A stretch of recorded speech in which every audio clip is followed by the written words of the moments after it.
नमस्कार, मी अंकिता आणि उमलत्या कळ्यावर आपलं सहर्ष स्वागत. आजच्या कवितेचं शीर्षक आहे अनामिका.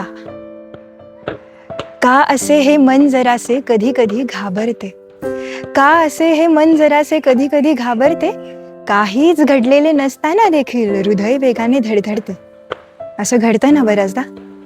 का असे हे मन जरासे कधी कधी घाबरते, काहीच घडलेले नसताना देखील हृदय वेगाने धडधडते. या दोघांची अशी अवस्था पाहून मेंदूही अस्वस्थ होतो. या दोघांची अशी अवस्था पाहून मग मेंदूही अस्वस्थ होतो. सेकंदाच्या काट्यासारखं विचारचक्र फिरवू लागतो. विचारांची ती टिकटिक डोक्यात सर्वत्र घुमू लागते. विचारांची ती टिकटिक डोक्यात सर्वत्र घुमू लागते. परिणाम म्हणून ही अस्वस्थता शरीरभर पसरते.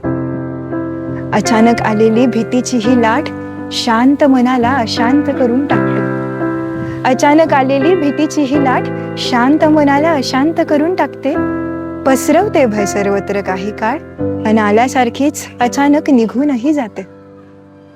तिच्या स्वभावाप्रमाणे ती येते आणि जाते.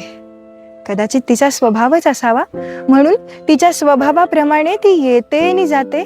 मात्र तिच्या या प्रवासात संपूर्ण माणूस हादरवून टाकते. तिच्या या प्रवासात संपूर्ण माणूस हादरवून टाकते. काय मित्रांनो, तुमच्यासोबत घडलंय का असं कधी? जर घडलं असेल तर अशा वेळी तुम्ही काय करता हे कमेंट करून नक्की कळवा. व्हिडिओ आवडल्यास व्हिडिओला लाईक आणि शेअर करा आणि नवीन असाल तर चॅनलला सबस्क्राईब करायला विसरू नका.